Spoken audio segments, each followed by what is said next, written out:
Can writing a book make you a better leader? A better employee? A better human? Beep, beep, boop. Vicky Quinn Fraser thinks so. Vicky is this week's guest on the DesuckifyWork Podcast, and she believes writing can help each of us uncover the deeper meaning in our work, even in the seemingly mundane tasks. Imagine that.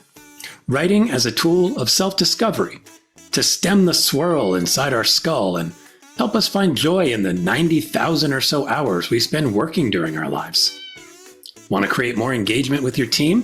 Write out your vision and reimagine what working for you can look like. Want to find a new career path? Pick up a pen and write a better story for yourself. Want to clarify the chaos in your company? Write a MicroBook that breaks down the craziness into bite-sized bits that make sense and maybe even inspire. What the heck is a MicroBook, you ask? Vicky can tell you, and here she is.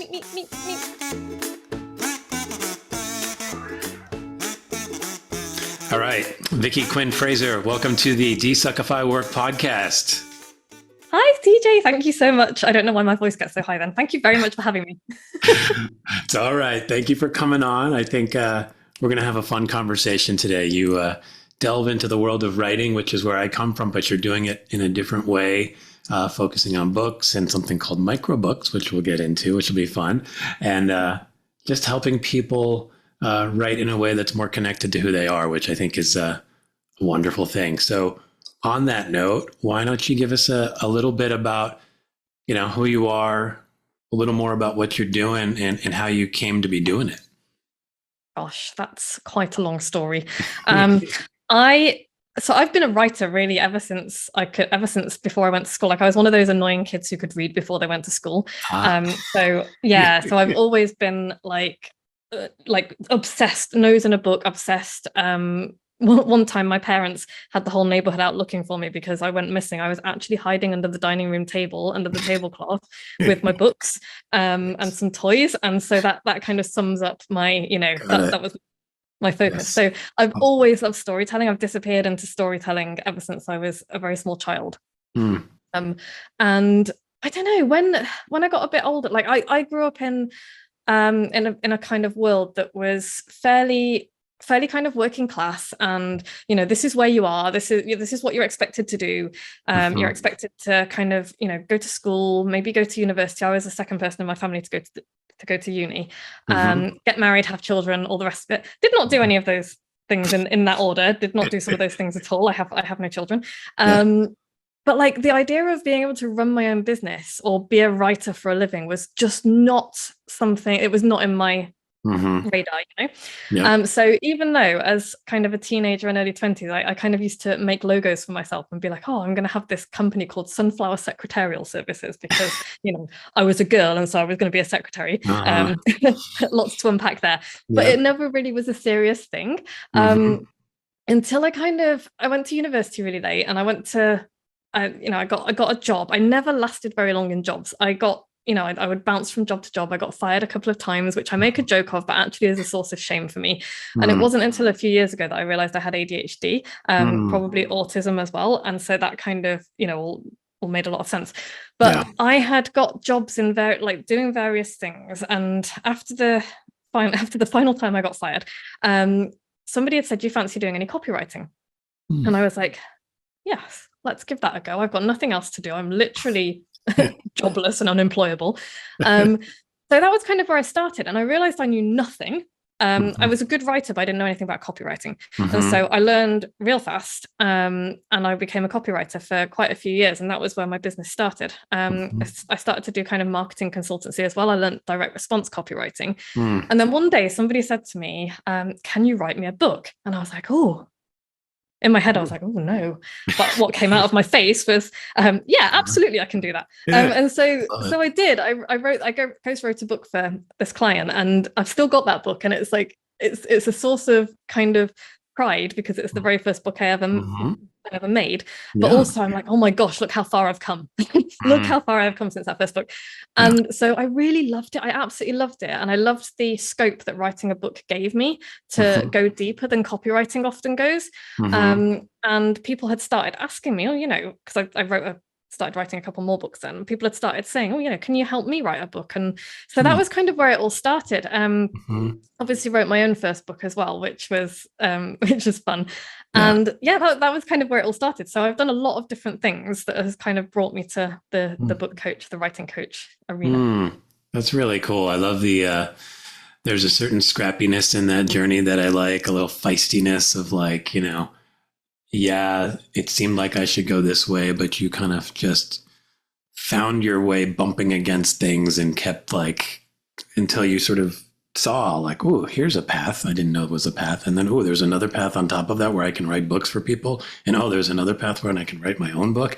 And oh, there's another path where I can now coach people. Like, it's a wonderful, like unpeeling of the onion where you just kept realizing more about yourself and what you were capable of. And I think, if I think about the idea of desuckifying work, if everybody could do this, right, and really figure out like what's underneath it all that drives them, like, then it's the question of how do we help people get there, right? How do we set up the ways of getting there? But I think so many of us accept whatever stories are in our head based on our upbringing and culture and whatever else we're surrounded by, and we have to kind of accidentally bump into it. I mean, I know for me, like, I didn't really know copywriting was a job, and that's what I did for years. Like, it just sounded like something like from the movies to me, like writing ads and stuff. And then my cousin did it, and he showed me his portfolio, and I was like, oh, I want to try to do that. But it's like only when you get bumped up against it. So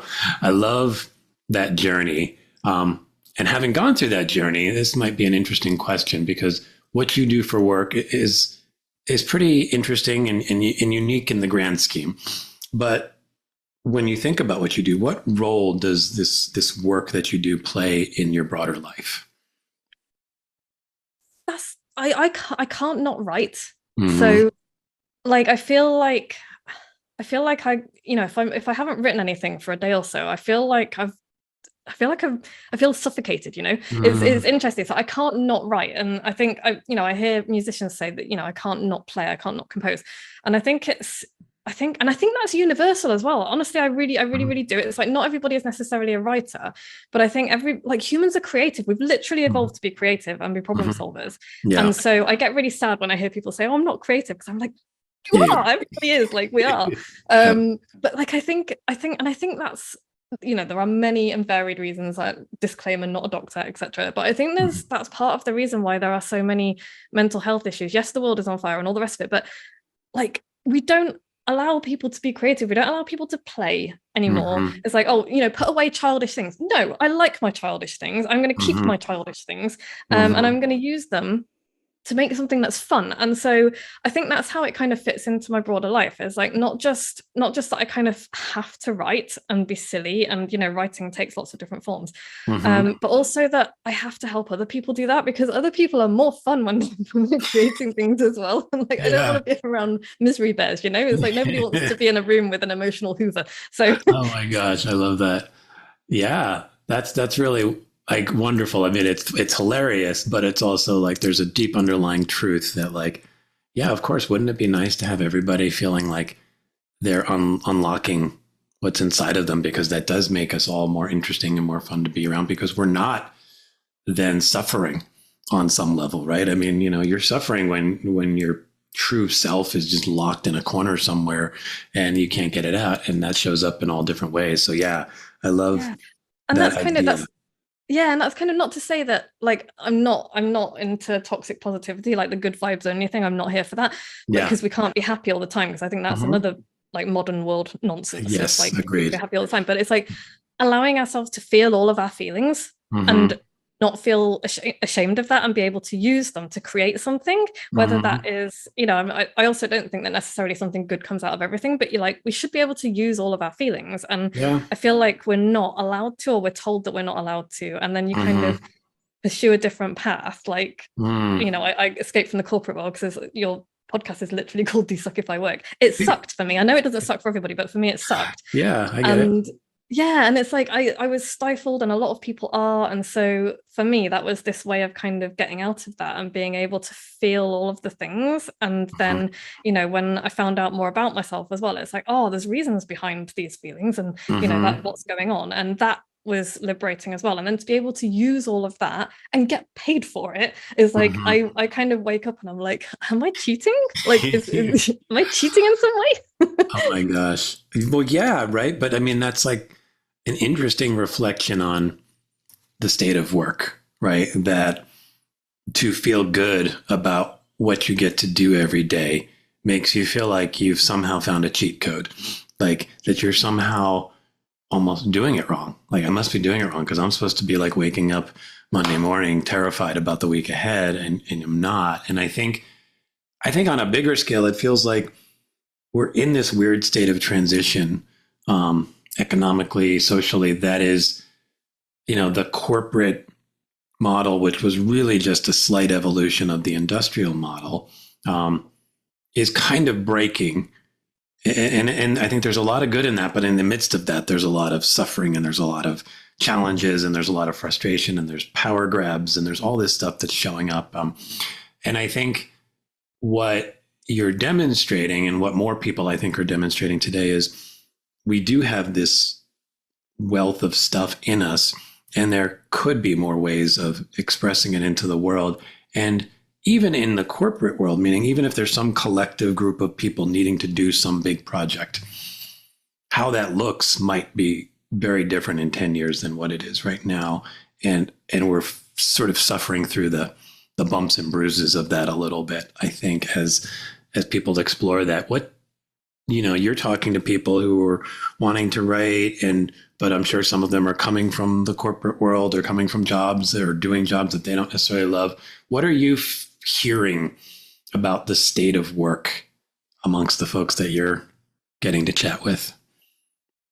I'm hearing, who am I to use my voice? Who am I to take up space? And this particularly comes from like most kind of middle-class white men don't have a problem with that. They will take up their space. But like I hear that a lot from women, especially people of color, marginalized voices as well, that are like, and that's starting to change now. But again, it's like, who am I to take up space? And then it's the pushback that comes from that as well. So I'm hearing like a lot of discomfort and a lot of, and there's cancel culture as well, right? I was at this event yesterday. So I think people are genuinely frightened of that, and I understand it. Because, evolutionarily, to be cast out was to die, it was literally like 3 things will happen if I speak out. Either you're going to cast me out and I'll die on my own, or you'll actually kill me, like you'll attack me and actually kill me, or you'll love me. But like that's a 1 in 3 chance, and so like it makes sense. But like I was at this event yesterday, and there was a woman who was kind of talking about this, Davina McCall, and she said that she had a conversation about a show that had been on about J.K. Rowling. So all of the controversy that she's had about trans people, but like she got cancelled from both sides because she was trying to talk about and trying to learn about it, and trying to learn from people in that community, as well as from people who are kind of shouting on both sides. And so I think that people are genuinely finding it quite scary to be able to speak up and use their voices. And it's kind of ironic and sad, because that's what we need to do, because on social media we're just screaming at each other and nobody's listening. And I think that when you get the opportunity to write something in a bit more of a long form, so books and even longer essays and articles, you give people that space to kind of absorb it without getting mad at you, and to be able to see where people are coming from. And for people listening, don't hear what I'm not saying. It's like, we're not here to debate anybody's humanity, but it's like we have to be able to understand where people are coming from before we can start to change things. And, I've got an example of that. There's a book called, I can't remember what the book's called now. It's by Will Storr. Okay. And it's about, he just goes off and he talks to flat earthers, and he talks to people who are kind of fringe people. And I read the first few pages and I got so angry and I put it down, and it took me a couple of months to come back to it again and read it with curiosity instead of defensiveness. And reading that book, I was just like, oh my goodness, like I now don't agree with a lot of these people, but I understand where they're coming from. Like I understand where they're coming from. And that was just a massive thing. And so I think that's where that's where books are so valuable. That's where writing is so valuable. And I think that's where a lot of people would maybe lose a bit of their fear of speaking out if they thought that they could have this opportunity to share what they think and their experience without being screamed at. Well, yeah, I mean, that is an interesting challenge to be up against, right? And I do think when I hear you talk about the books, like there is a beauty in books, and maybe in a way there's a beauty in what we're doing here with the podcast, which is you spend a little more time absorbed in listening or reading without any necessarily immediate desire to type out your furious reply, right? You read 2 pages of that book and you put it down.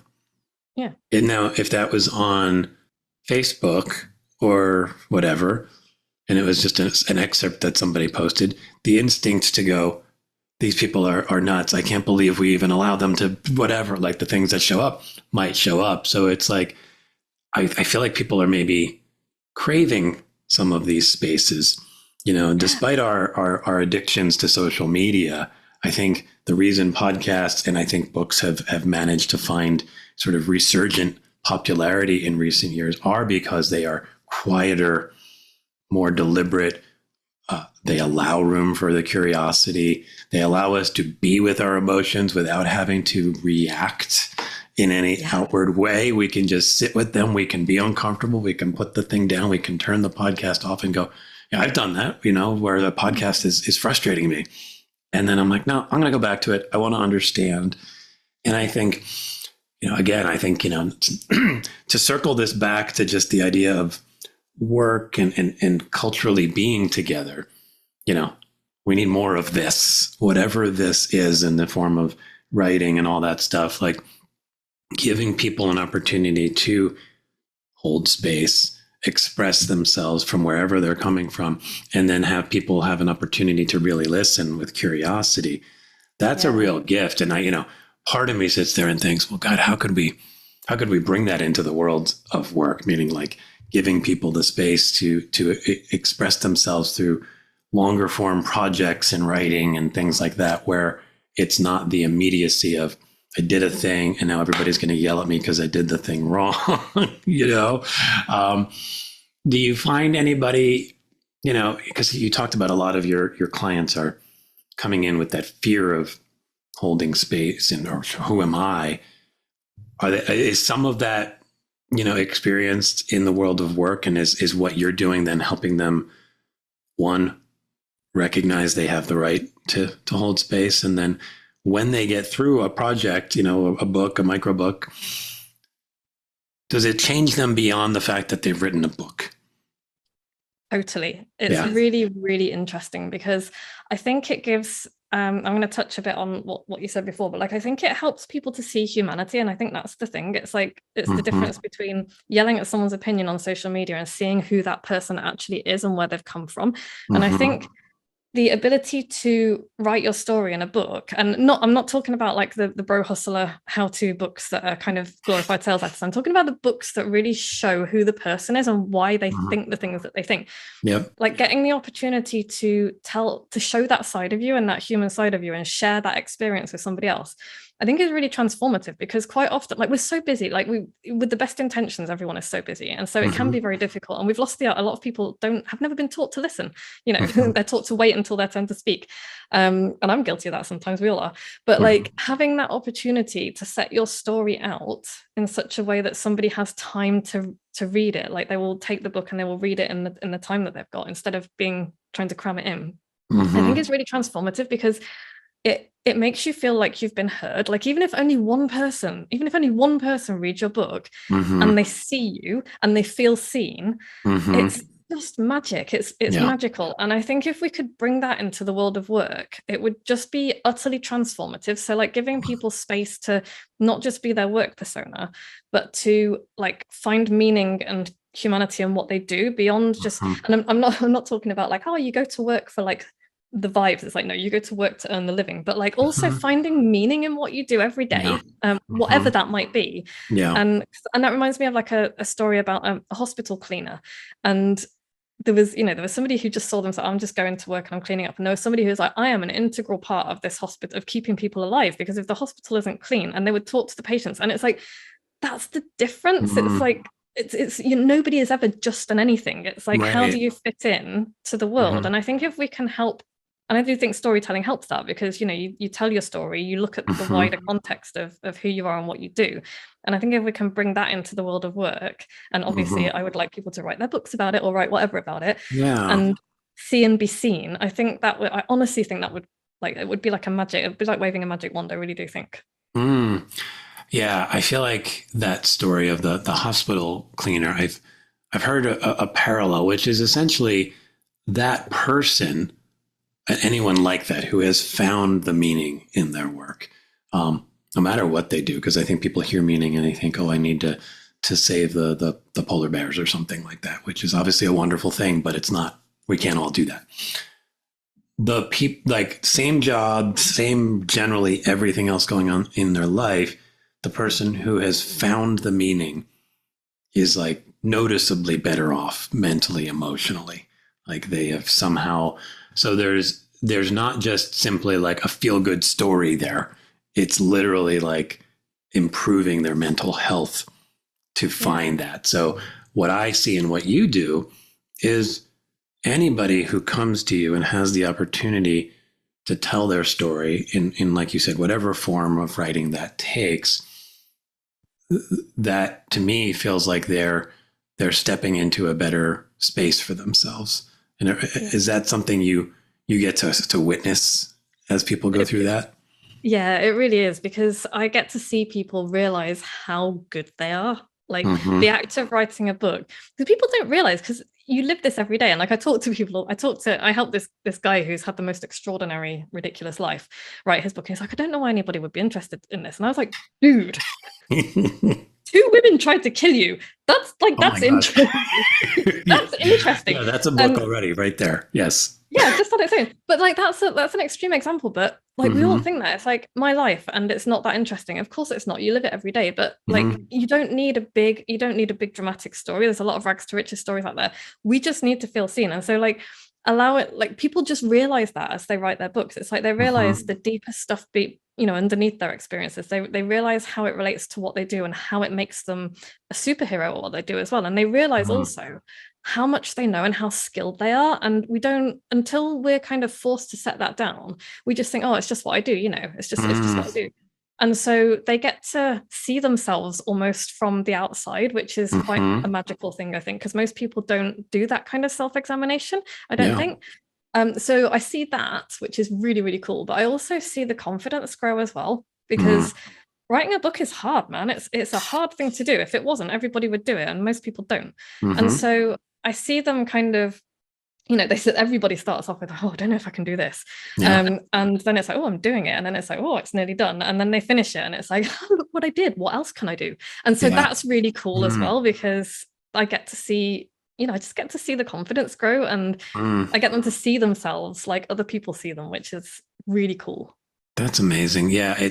It's so interesting, that notion that we don't really see ourselves. I mean, this is something that, I see in coaching with certain clients. It's like where they finally have space to talk about things that they've done. And, I reflect certain things back and it's like, oh, that's interesting. Oh, that's useful. That's not like, everybody doesn't do that.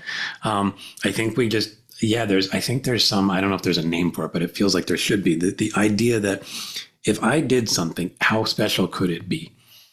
I think we all have a little bit of that. Like, it didn't seem that hard to me because I did it, And so then we diminish ourselves as a result. And what I love about what you're doing is you're giving them not only a chance to see, like, actually what you do is quite special. And for, it's not something that everybody can do. But when you give them the opportunity to write that into the form of a book or whatever, and then do that, it's suddenly like, it's a new layer of proof for themselves to be like, no, not only is what I do every day special, but I can do more. Like, and that is the thing that I think humanity needs more of. And certainly when you get into the world of work, I think so many of us are sitting around with so much more to offer. And it's not even, there's no window to go through and say, hi, I've got this to offer, right? It's like we've set up systems to block that rather and put you in a box and go, you do this, and this is where your value is, as opposed to going, yeah, it's great that you do this, but what else can you do? Who are you? And how can you, as you, bring value here if you want to? And if you don't, please go, like there's like, let's try to align people with places where they want to do it. But I feel like the best jobs are ones where people start to see you and go, ooh, there's more to you than I thought. And I think that's the gift that you're giving through writing. And I'd love to dive into a little bit about how you do that, right? I love your line. I think your line is write like you mean it, right? And so maybe we start there by just giving you a chance to dive into that a little bit. What do you mean by write like you mean it? So I think a lot of people, especially if they don't consider themselves to be writers, like with the air quotes, they sit down to write and something happens. It's like a barrier comes down. It's like, I need to write and it needs to be good. And that's the thing that stops people. It's like, it needs to be good. And it's like, it doesn't need to be good. It needs to be a massive pile of shit. And you need to allow yourself to like embrace that. And then you can kind of, so I think that, there's a few things that happen. It's like, First of all, that like people sit down and try and write something good, which is a terrible place to start. So I try and help people. Like I've got a bunch of stuff. I get people to play games. Like, I get people to just, I don't know if you remember that, if you've seen the film Mean Girls, but they've got the burn book. So and this is the concept I got from one of my coaches a few years ago, but like get them to write a burn book, like write the stuff that you would never want anyone else to see, like ever. Like nobody has to see this. This is, and you don't even have to read it again if you don't want to, because because I read some of my angry stuff and I'm like, this is not my best self. But it's a really good place to start, because it gets you to see what's important to you, and from there you kind of play with that. So that's one way I do it. The other thing that people tend to, so people either start there and it's like, okay, let's rein that back. You can't possibly publish that because it will get you punched or arrested. Or they go the other way and they're just like very surface level. It's very surface. It's like, I'm going to start here and here are some things, and they're uncomfortable, because it's uncomfortable to dig into your feelings, and it's definitely uncomfortable to share them. And so, whatever place people start at, I get people to go a little bit deeper, or to look at what they've got and pull out, well, how did that make you feel? Okay, well, why is that important to you? And like, I'm like the annoying toddler, always like, why? But why? But why? I love that. And it's like, it sounds so simple, but like, a lot of people they don't do it. They don't think to do it, because we're not taught this stuff. We're not taught this stuff in school. We're told that we can't write. We're told that we're not good. We're told that we're not creative. We're told that put away childish things. And so, it's like, how do we allow ourselves to just kind of, be ridiculous on paper, or be angry, or be inappropriate, or be whatever we're told we're not supposed to be too much on paper, or just like simply have fun with it, like just write a nonsense poem in the style of the Jabberwocky or something like that. There are so many things that we can do. So I've got all of those tools in the box, but the ultimate aim for me is to try and get people to let go of their ego, because your ego is a shitty writer. And like really is. And so it's just like, how do you get past that, and how do I get people to open up, and how do I get people to not worry about the words don't matter. It's like, how do I get people to get in touch with the idea? And people think story is important, but story is just a vehicle for the idea. And it's like, getting the clarity on that, everything becomes easier. And so to do that, you have to get past all of the ego and all of the uncertainty and all of the fear.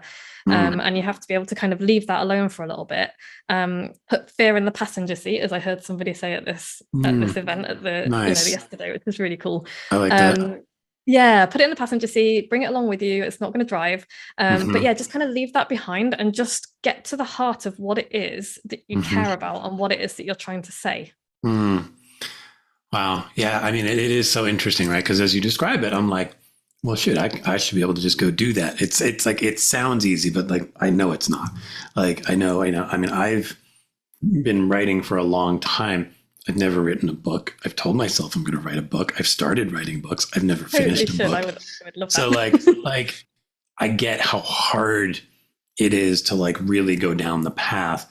But, I love that you brought up the school thing, because I think I hated writing in school because the only expression of writing was formulaic and filled with red ink at the end. And it was just like, I don't know. And I think it maybe even soured me on writing for a little bit. It wasn't really until after college where it all just sort of emptied out of me, because my emotions were just showing up in all these ways. And I was like, just starting to just type it all out.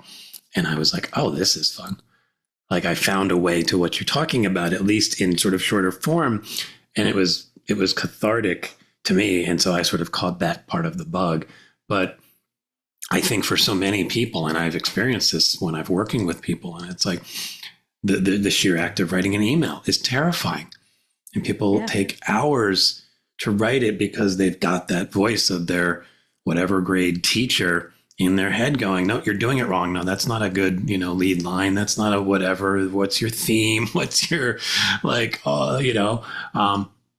which is just awful in so many ways. Like I get what's underneath all of that, and structure and all that can matter, but how do people move past that? Like what, is it simply doing some of those exercises where they realize they have the ability to pour words out of them without that suddenly some of that voice starts to quiet a little?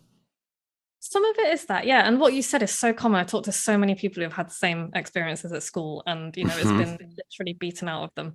And also reading has been ruined for them as well. And that's one of the things that I get people to do. So there's two other things that I get people to do as well. Because I think a lot of people have struggled with that actual physical act of writing. I'm like, don't write then, especially if they're dyslexic or something and they genuinely, they find it genuinely difficult. Yeah. Don't write it. We've got voice recorders in our pockets now, and transcription services that will do a really good job. Yeah. So like if what is sitting in the way of you is the keyboard or the piece of paper and a pen, don't even go there. Like just go for a walk and speak into your little magic box. And that's one way. And the other way is to read. Like I sometimes get people saying, oh, I'd love to write a book, but I don't read and I'm not going to read. And I'm like, then you're not going to write a good book. You have to read, and not necessarily, again, I know some people have dyslexia and other learning difficulties. Audiobooks, listen to audiobooks, listen to podcasts, watch movies, but kind of look at how things are constructed, and then look at how, if you've been told by a teacher that you shouldn't start a sentence with and or but, which is bullshit, but like one of the things that will put people off, go and read people like David Sedaris or bell hooks or Octavia E. Butler, and see how they construct their sentences. See how these authors that have made a living out of doing what they do don't listen to what their teachers told them at school. Go read stuff, like read everything you can get your hands on in every genre. Like just because you're a non-fiction writer doesn't mean that you shouldn't be reading fiction. If you're a romance writer, go and read sci-fi, go and read memoir, like read everything you can get your hands on, because that will show you so many different ways of writing and so many different ways of communicating. And it'll show you how to break the rules that you've been told, because rules, they're there for a reason, but you need to know how to break them. You learn them and then you smash them to bits. Exactly. Yeah, I think that's the key, right? You have to have enough understanding of them that you can then just break them all over the place. And I love the idea of, read everything and anything, or listen, like you said, because I think that matters. Like I know for me, like journalistic writing was a big influence on me. Like there are, opinion writers and journalists that like, they just had so much style in the writing. And I was like, ooh, that's interesting. And then, songwriting, sometimes that but then certain authors, Sedaris is one who I remember reading everything way back when he was first coming on the scene. And it was, it's like, he's like, okay, I'm talking to a friend. Like he's just right next to me telling me stories, like, oh, okay. And it opens up possibility. I love all of that. And I can see how every bit of that can start to break the walls down. One of the other things that you talk about, and this is something I think I can even struggle with at times, is the idea of kind of knowing your audience and who you're talking to. How do we do that? Like, how do we, one, first determine who we're talking to, and then two, what does it mean to know them in a way that benefits my writing? Yeah, that's something that a lot of people struggle with, including me a lot. Yeah. And I think if you're really not sure and you've got an idea and you want to, then write to yourself. Like write to please yourself is always an option to start with, because then you've at least writing something and you can edit it. But I think you need to put a bit of thought, especially if you're writing a book, you need to be putting a bit of thought into why you're doing it. What are your goals for your book and for you and for your business, for you as a writer, and for your business if you're writing it for your business or for your work. Yeah. And I don't think, people have an idea, but they don't always give a lot of thought to that side of things, and that can mean the book becomes a little bit directionless. So I think that's the first thing. It's like, why are you writing this book? Why is it important to you? Why do you think it's going to be important for the world or the reader? And then the second piece of advice I've got is write to somebody specific. Like, don't think about an audience, but have a person in mind. So when I wrote my book, which is called How the Hell Do You Write a Book, which is not a very original title, but it's like, does what it says on the tin, because people literally say that to me. And so I was like, well, that's a good title. I wrote that to myself because I couldn't find what I needed when I wrote my first book. So I wrote that to myself. But like, I've got my Don't Eat the Frog book, and I wrote that for the person who somebody that I spoke to who was like, oh my God, eat the frog is terrible advice for me. It doesn't work. And so I wrote that book for them, like for that specific person. So I think if you can have a specific person in mind, and if you run a business, that might be your best client, might be your favorite client. If it's a memoir, it might be a letter to your childhood self or your parents, or so have a specific person in mind, I think is probably my best advice. But also really think about what you want the book to do. And if you just want to write the book because you just want to, that is a good enough reason. Like, I'm not saying you have to have a deeper reason, but you want to be really clear about it. And it's like, okay, so you want to write it just for you, but why?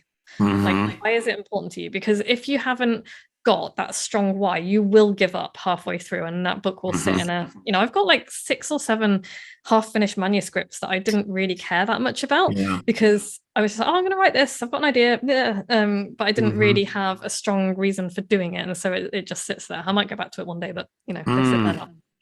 Yeah, I like the idea of really getting into the why of it. And as you just said, your last bit, I'm sitting there going, does there need to be some time in that process? Because like you just said, like sometimes you have an idea and it seems really exciting and interesting and you want to kind of put it out there.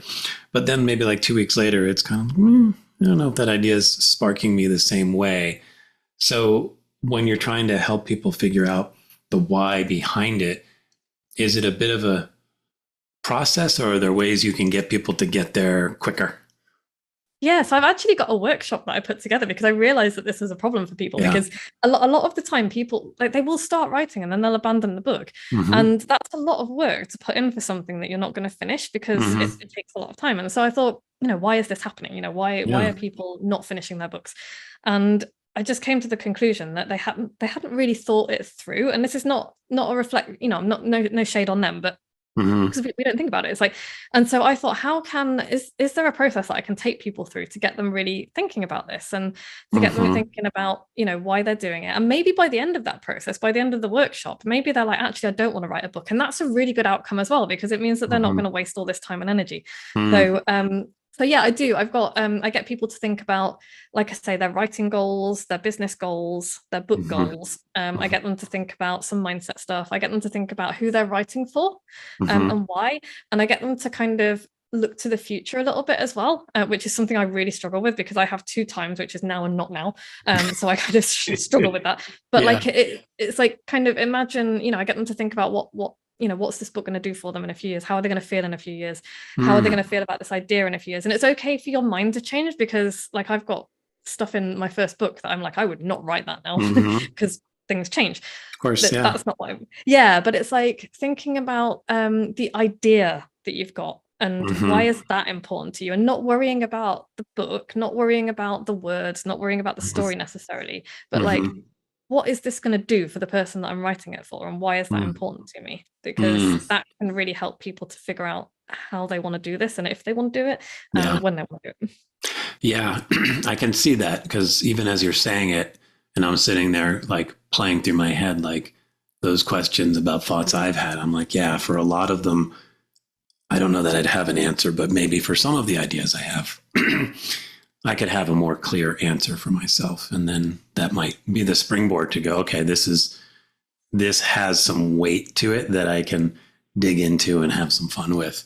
There's something else that shows up as you're talking, and it comes back to a little bit of this idea of, you had kind of an interesting path towards where you are. And I think a lot of people feel they have to go on a certain path and maybe they're stuck. And I start to wonder, all this stuff you're doing for people, can writing a book beyond the sort of elevation of ourselves and this idea of like, ooh, I have something to offer the world, which is wonderful. Can the process of writing, whether it's a book or something else, help us figure out our path and where we should go next? Yeah, it's really funny that you should ask that, actually. Well, it's not funny, it's just but like that's what I did with my How the Hell Do You Write a Book. That's when I decided, as I was writing, I was like, this is what I want to do. Like, so I was still doing some copywriting stuff. So I was still, doing client work. But then also a client of mine, Kenda MacDonald, who wrote a really great book called How to Hack the Buyer Brain. I may have got it, I'm looking at it. But she said, as she was writing that, it's become the beating heart of her business. And that was her words. And I've totally taken those and now I use them, because it's like a book can become the beating heart of your business. Because if you know enough and feel enough to be able to write a whole book, then there's something important there. And it can shift the whole trajectory of what you're doing. It's like, for me, I was like a copywriter. I was a writer, and I wrote my book and I was like, nah, I don't love it. I don't love it enough to become great at it. Like, and that was my thing. Like, I'm never going to earn $1 million, a bazillion dollars doing this, because I don't care enough. And so, but for this, it was like, I want to help people write their books. And that was the thing that I was like, oh yeah, this is it. This is what I want to do. So yes, absolutely, you can do that. I love that. And it's like, I get goosebumps as I hear you tell your story, because I can feel that in you and I can feel that for other people. I can even like imagine it for myself. Like, like sometimes I'm sitting here like, okay, what exactly am I focusing on in my business today? Like, and then I'm like, and writing does help. Like, I will write, but I do wonder about the idea of, writing something more substantial that allows me to really dig into all of it. And I think a lot of people can probably benefit from that, of like, as you described it, it's kind of like it's revealing in what you're doing and it's showing up, and it's like, ooh, oh yeah, I don't really love that thing. I love this thing that I'm getting into, or that I just discovered on page, 57 that I didn't even know was going to show up. And it's like, you know what I mean? Like, it's like a way of, they say for a lot of people who write, writing is thinking. And I think that doesn't show up for everybody. So you're in many ways giving people that gift, right? Because for some people, writing is all the other things we talked about. It's terrifying and it's off-putting and it's punishment. And you're giving people the chance to really think about who they are and who they want to be going forward, which is just such a beautiful gift. So I love that you're doing it.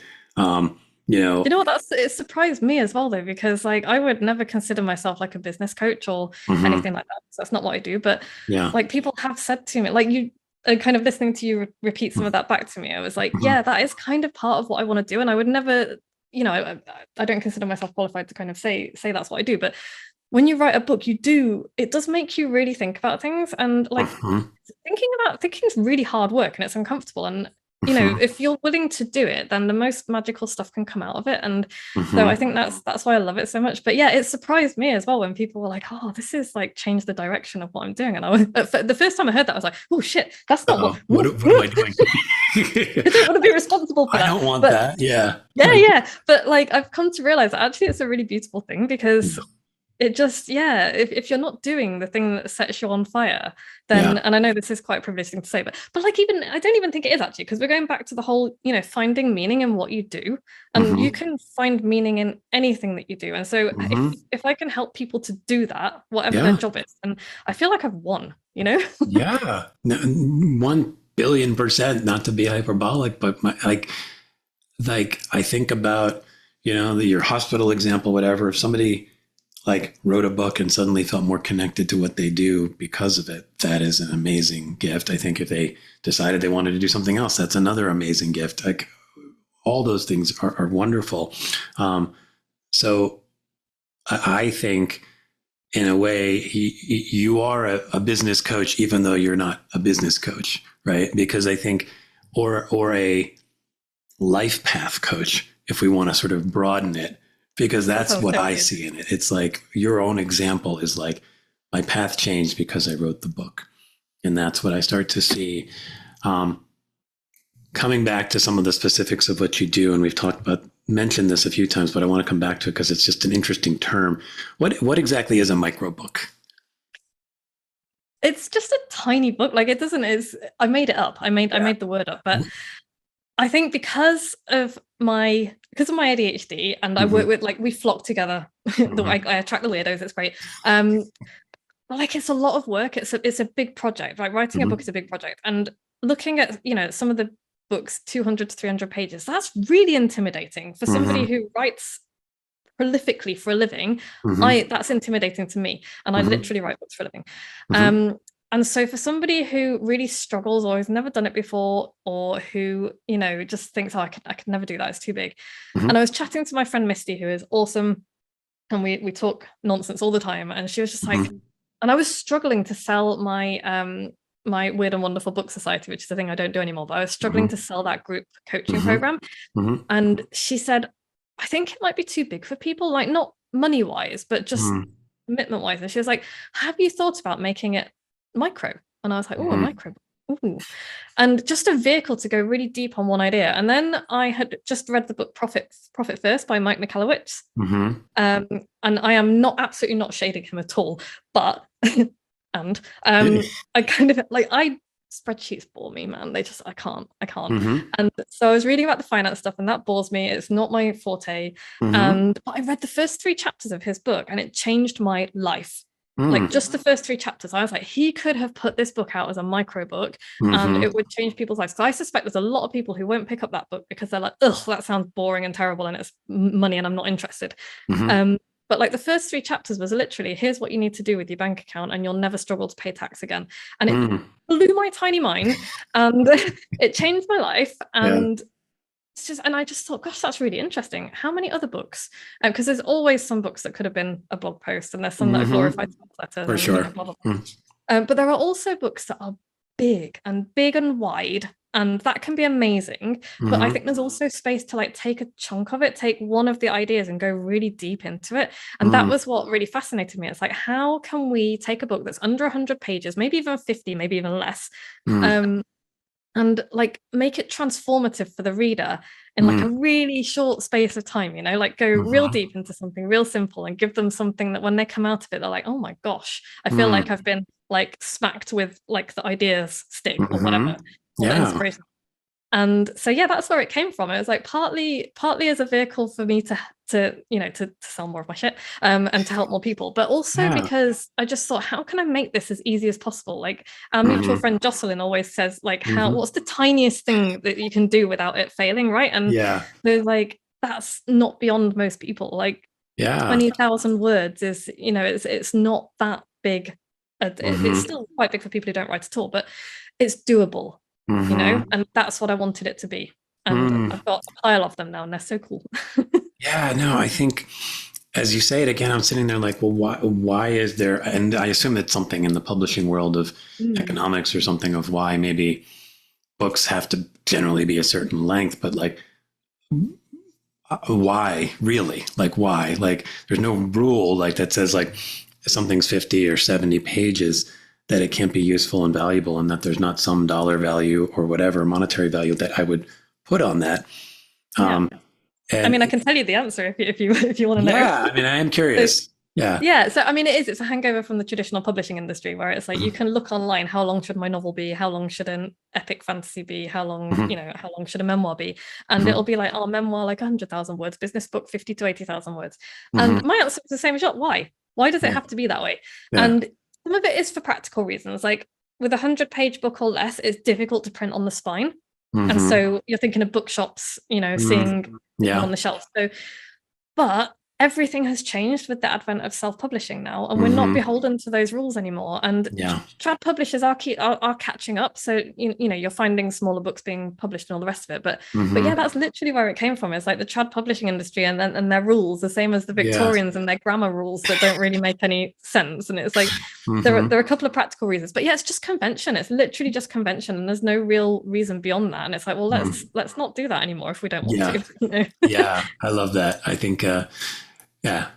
To me, like, it seems less intimidating to write a microbook. And again, even just the name of it makes it seem less intimidating. Even if you told me a microbook is 198 pages, I'd be like, well, that just seems easier. It's cute, right? It sounds like MicroPig, and they're adorable.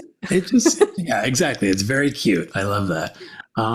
So kind of a random question based on some things that show up on your website, but how has being a trapeze artist helped you writing?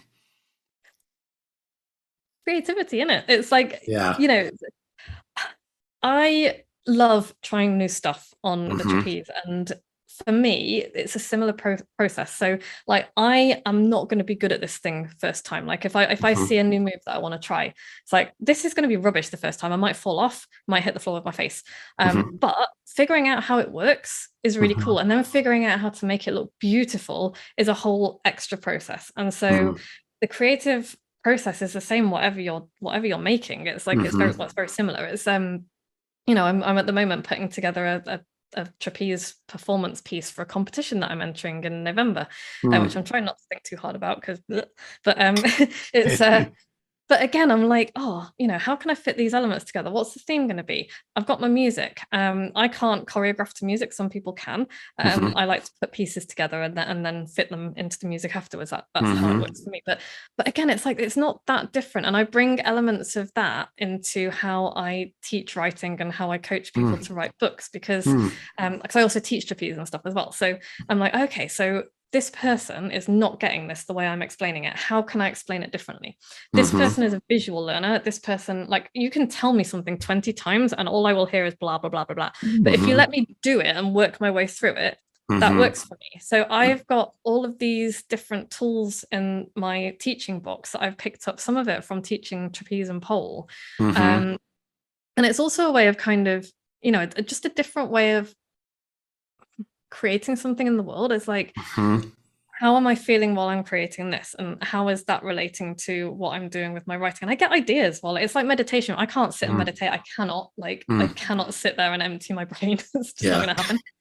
But I can do trapeze and kind of drill stuff over and over again, and it has a similar effect. And so like, I will come up with ideas there as well. So that is how that fits in. It's also just fun. That's really cool. I mean, I think of the possibility of doing something like trapeze, and I think I would be just so terrified that I couldn't have any space in my brain. But you're obviously doing it at a level where you can teach it. So I love that it does sort of a similar thing as meditation. It's like the act of sort of embodying our full selves somehow, and getting into our bodies sometimes can like release the brain a little bit and let it do. I mean, that's why for me, just simply walking can be meditative in that way, and ideas start popping up. But I thought the parallel of creativity that you find in it is really interesting. The idea that trapeze is creative and that you can use that as a way of maybe helping people connect to their own creativity. It's like, I started to wonder, are people showing up with things they do that maybe they don't even realize are creative, that you can then help them to see like, no, you're being creative when you do X, Y, or Z. And can that be a way of them going, okay, maybe I can write because I'm already being creative? Does that ever show up for you? Yeah, for sure. So people who, you know, I work sometimes with I've worked with a few dog trainers. For some reason I attract dog people, which is great. And they write their books, and I'm just like, and they're like, oh, I'm not creative. And I'm like, you're solving behavioral problems for people with dogs with behavioral problems. How are you doing that? And then I'll get onto the subject of like this type of training, that type of training. It's very contentious, the world of dog training. I don't know if you know, like, but there's like wars going on, like with the different styles of training. And it's like very controversial. Yeah, exactly. And so I'm like, okay, that's really interesting. So why do you believe what you do is better than what they do? And how is it different? And how are the different ways that you go about things? And so, and they will explain it. And it's like, well, that's creative. You know, you've seen that method, like maybe like shock collars, which are horrible. And it's like, I'm not going to use shock collars. We're not going to use punishment training. It's like, okay, so how are you getting around that? What are you doing instead? That's a creativity thing. Like that's a problem solving thing. Yeah. And so getting them to see the different ways of doing things. Same with people who are dancers and people who are sports people. And again, this is like a parallel with trapeze that I was just thinking about that can be very frustrating. And I think that people find frustrating when they're writing, especially if they see a good writer that they love. So I will see people doing trapeze stuff and they're like super bendy. I'm not that bendy. I'm bendier than the average person, but I'm not that bendy. And so when I do a thing on the trapeze that I've seen, it's like, oh, it doesn't look like it when she did it. And that could end there, or I could go, okay, well, how can I make it look good? How can I make it look good on my body? Like what can I do? And then I take that into the writing, because a lot of people will be like, I really want to be able to write like so-and-so. And I'm like, you're not going to be able to, but let's see what you can take from them. Like what do you love about their writing? What is it, a word that they've used? Is it a phrase? Is it a sentence structure? You can take that and you can make it your own. And, then it will evolve to become your voice. And so it's like helping people to see that what they do in their like real life, whatever, is like, well, how have you adapted for that to work for you? And then we can take that, and that's creative. And then we can take that and we can apply it to what you're writing and help you to be the best writer you can be. Right? It's not about being the best writer in the world, because that's so subjective. It's about being the best writer you can be and writing stuff that you can be proud of. Yeah. I think the notion of taking pieces of what we do and helping people to see the creativity and that the problem solving, your own example of like, I can't quite bend like that, but I want it to look good. So what can I do? How can I create something? And again, that can show up in so many things we do. Like I feel like if we just bring that into, coming back to the world of work, like giving people space to show up as themselves and giving people the opportunity to figure out how can this person deliver the best version of themselves by using their creative mind to come up with whatever contortion you need to come up with for you, that then solves the problems that are in front of you, whether they're problems. For me, I work in advertising, so solving advertising problems and copywriting and all that stuff. But again, if you work at a hospital, or if you work, in manufacturing, or you work wherever, how can you, it's kind of the old, we used to have, like, you needed to be the square peg in the square thing. That was how it worked. It was very assembly line. And now it's like, there's a million different shapes of people, and all of them can solve the problem, but we need to connect them to them. And I feel like that's what underneath all of the work you do, it's like, that's so much of what comes out of it. It seems like it's like, you're a writing coach who helps people discover themselves through writing. Right. And what a beautiful thing that is. Cause I think if we can discover ourselves, our potential suddenly unlocks, right? Does that connect for you? Do you feel that, or am I embarrassing you by saying that? No, it makes me want to cry, because I hadn't really ever put it like that before. But it's so cool. Like you were saying about the world of work and kind of relating it back to, because that's what you're trying to desuckify. It's like making space for genuine diversity, not just the like DEI whitewashing blah, but like the genuine, like, how can we make spaces for people from like all backgrounds? Because that's where probably it's like, how can we allow people to show up as themselves, and how can we allow them to work in a way that suits them? And maybe for some people that's like getting up at 4, and like people who work best at 4 a.m. It's like, I don't care when the people who work for or with me do their work. I don't care. Like, do it so it suits you. It's like, and so this whole like, and then there are people who are like, I need to be in an office. I need to be in an office with other people. Cool. Yeah, great. But like, don't foist that on people. It's like, how can you see people's humanity and then allow them to be their, like you say, be their best self? It's like, how can you do that? And I think that would be, I don't know, I just think that would be the biggest thing. I don't think it would be that hard. It just requires letting go of, oh, we've always done it this way. Like, this is the way it's done. I think there's a lot of that coming. There's a lot of we've always done it that way because it feels safe right now, right? It's the pre-COVID at least our memory of pre-COVID. Believe me, none of us were feeling just wonderful about the world in 2019. We were all freaking out about all kinds of things. We just didn't have a massive pandemic.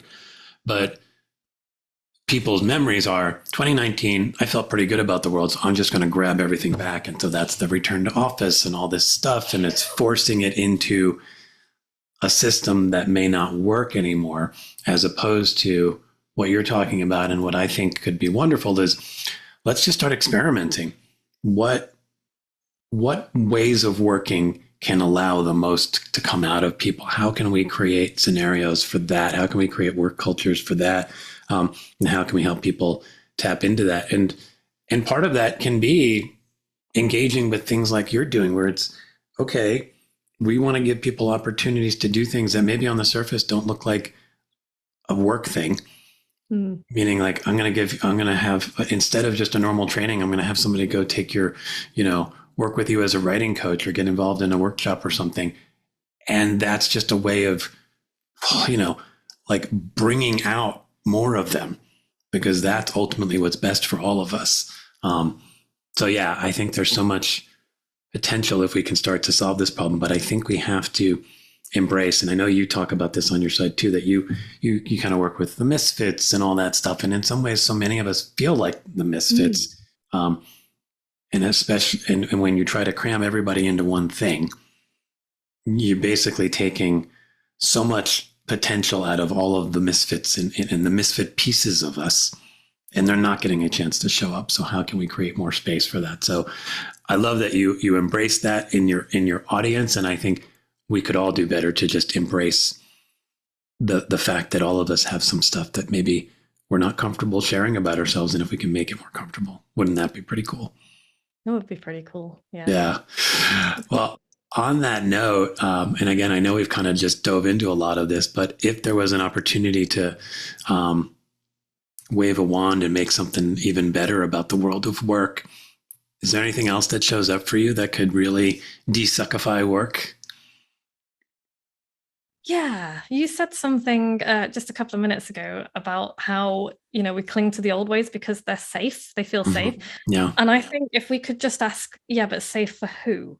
That would make a massive difference, because it wasn't safe actually for most people. I don't think it's just that that's the way we're forced to do things. So I think just to, to really see people, I think if we could make, my magic wand would be, I think, to make people really see the human that they are dealing with, and delve a little bit deeper beneath the surface, and take the time to think, oh, rather than this person is acting out or whatever, it's like, actually, what's going on there? Like, why don't they want to come back to the office? Why don't they want to do this? Are people really reluctant to work, or is it just that there's a lot of shitty jobs out there? So yeah, just kind of seeing the humanity and like taking the time to see the humanity in people, and stop thinking that we don't have time to do that, because we do. We always have time to do that. Yeah, I agree. We do. And it's again, it's like, if we take a little extra time now, how much time we save in the constant battling that we're going through right now, if we do that. And that simple question, I just want to state it again. Your answer was just so wonderful. Who was it safe for?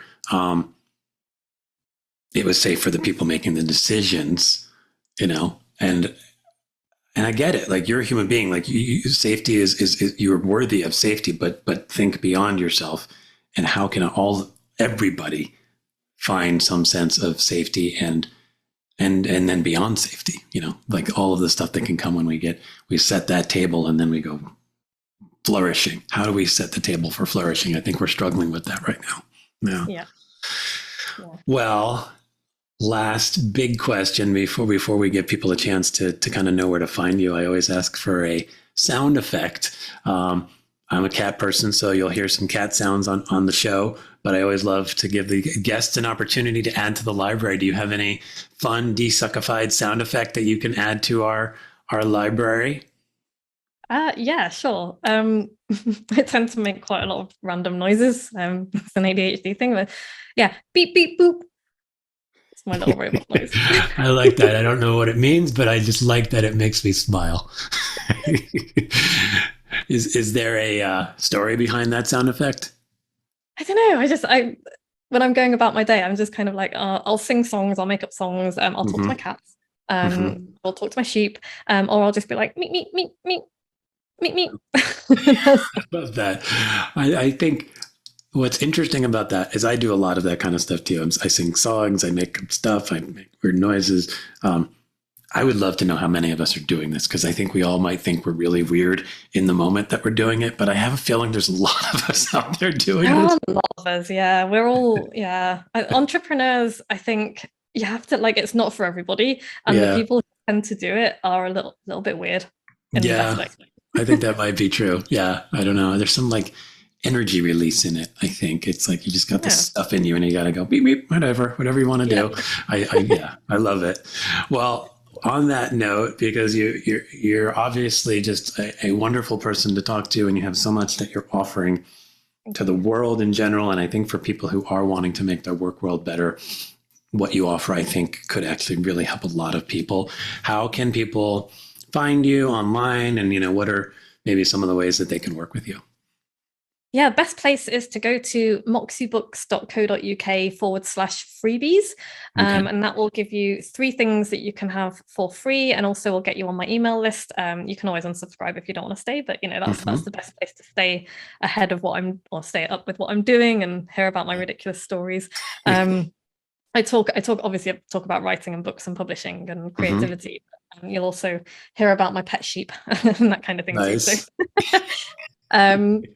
And sorry, what was the rest of the question? Well, that's probably it. But I will, how people can work with you. I mean, you mentioned a little bit of those freebies. I will also just mention people should follow you on LinkedIn, because I think you have some wonderful stuff on there as well.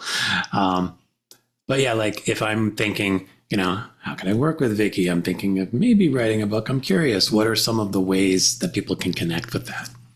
Okay, 2 things I'm really excited about at the moment. MicroBook Magic, which is my 6-week MicroBook course program adventure. The next one kicks off in October 2024. So I've just dated this, sorry. But I tend to run it 2 or 3 times a year. So you can keep your eyes out. And then the other thing that I'm doing at the moment that I'm really excited about, I haven't really got a great name for it at the moment, but it's got a working title of Book Coach in Your Pocket. And it's a 90-minute call with me. We figure out what your book obstacles are, your goals, your writing goals, all of the challenges that you're facing. And we figure out a bunch of stuff for that. But then for 30 weekdays afterwards, you get like a WhatsApp or a whatever suits you message from me, and it'll be a prompt that's related to what you're working on, the specific thing, or like a little, it's like a little, I don't know, it's like a book coach in your pocket, I guess. So you get me for 30 days. It's really good fun. It's really good fun. So yeah, I like that, because I think there's the initial hit sometimes of doing a program, but having somebody to just keep the momentum and energy alive. I think that's a really wonderful idea. Well, Vicky, thank you so much for coming on. I think you've got me thinking about writing a book. You've got me thinking about just the notion of writing and how it can help us show up more fully. And I think that alone is a lot of value. And there was a million other things you said in this call that I think people will get a lot of value, a lot of joy from. And you're just a really fun person to talk to. So thank you for coming on the show. Thank you so much. This has been so much fun. It's been delightful. And you're awesome. So thanks. Thank you. Bye-bye. Bye. Thanks, everyone, for tuning in to the DesuckifyWork Podcast. And a huge thanks to Vicky for bringing curiosity, joy, and empathy to the show. Beep, beep, boop. If you enjoyed the episode, please like, share, rate, review, subscribe, or consider breaking into the Louvre and replacing their audio guide tracks with a series of cat sounds that spell out the 5 primary conjugations of desuckify in Morse code. You can follow Vicky on LinkedIn and check out her site at moxiebooks.co.uk. Her content is delightful, and she has an awesome Kickstart Your Book workshop coming up that you should totally sign up for. You should also totally check out my site and my Substack newsletter if you're looking to suck the suck out of your work life. Want to suck even more suck out? Let's set up a free half-hour Desuckify discovery session. Bye, everyone.